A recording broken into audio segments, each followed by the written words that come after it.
Kali ini kita akan bahas alam akhirat dari sudut pandang keilmuan. Sebelum kalian simak video ini, selalu saya ingatkan untuk kalian jangan subscribe channel kami dan share video ini apabila tidak bermanfaat. Akan tetapi, jika video ini bermanfaat, tolong bantu untuk subscribe dan share video kami agar kami lebih semangat lagi menghadirkan kisah-kisah menarik selanjutnya. Spekulasi dari kami bisa dikatakan yang telah mengkaji alam gaib adalah ilmuwan fisika melalui ilmu kuantum. Walaupun ini belum sepenuhnya benar, tetapi setidaknya sifat-sifatnya telah mendekati. Kita coba jelaskan sedikit sejarah ilmu fisika. Seiring perkembangannya, ilmu fisika telah terbagi menjadi dua, yaitu fisika klasik dan fisika modern atau kuantum.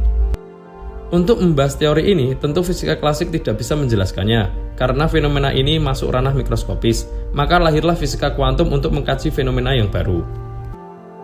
Kelahiran teori fisika kuantum berawal dari kuliah umum Max Planck berjudul Teori Hukum Distribusi Energi dalam Spektrum Normal. Kuliah ini membuka cakrawala baru ilmuwan fisika tentang alam kuantum.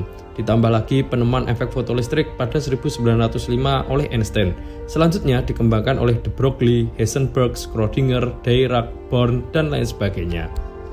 Secara umum ditemukan tiga fenomena menarik yang tidak ada di alam nyata namun eksis di alam kuantum. Pertama, partikel bisa menerobos tembok tanpa merusak temboknya. Kedua, partikel yang sama bisa berada di dua tempat dalam waktu yang sama. Ketiga, tidak ada nilai pasti, yang ada hanyalah nilai harap atau harapan. Mari kita hubungkan ketiga fenomena kuantum tersebut melalui kejadian yang ada dan pernah ada di dunia ini.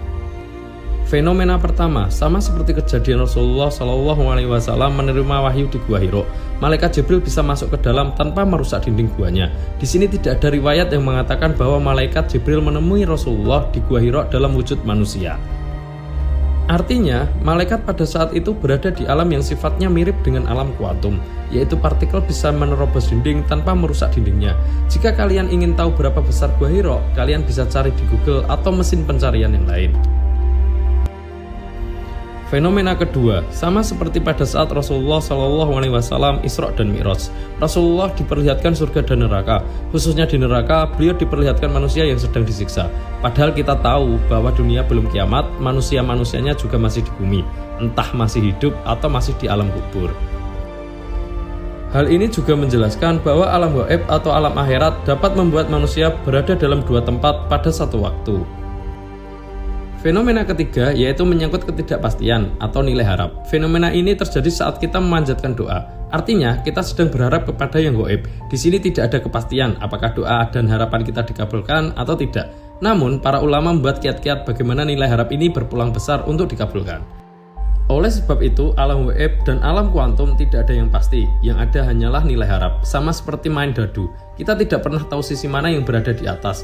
Kita baru mengetahuinya setelah dadu dilempar dan menunjukkan angkanya. Dari ketiga fenomena tersebut sudah jelas bahwa ilmu kuantum memiliki sifat yang mendekati alam gaib.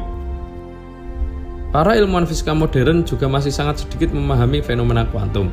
Yang ada hanyalah coba-coba. Ketika seorang fisikawan masyhur seperti Richard Feynman ditanya, dari mana Schrödinger mendapatkan solusi dari persamaan Schrödinger, Feynman hanya bisa menjawab dengan setengah bercanda. Hanya Schrödinger yang mengetahui dari mana solusi itu berasal.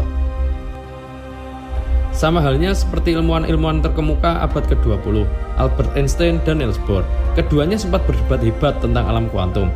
Einstein meledek Bohr dengan mengatakan, Tuhan tidak bermain dadu dengan alam semesta. Bohr lalu menjawab, berhenti memberitahu Tuhan apa yang harus dilakukan. Uniknya, kedua ilmuwan tersebut tidak percaya Tuhan, tetapi ketika sedang dilanda kebingungan tanpa kepastian, mereka akhirnya membawa-bawa nama Tuhan. Sekian penjelasan singkat tentang hubungan fisika kuantum dengan alam akhirat. Ini hanya sebuah pengetahuan yang didapat dari sudut pandang ilmu melalui sebuah pendekatan. Tentunya belum ada kepastian yang benar mengenai teori ini, maka jadikan cerita ini hanya untuk menambah wawasan kita. Jika ada yang berpendapat lain, bisa tuliskan saja di kolom komentar. Terima kasih sudah menonton video kami dan nantikan video kami selanjutnya.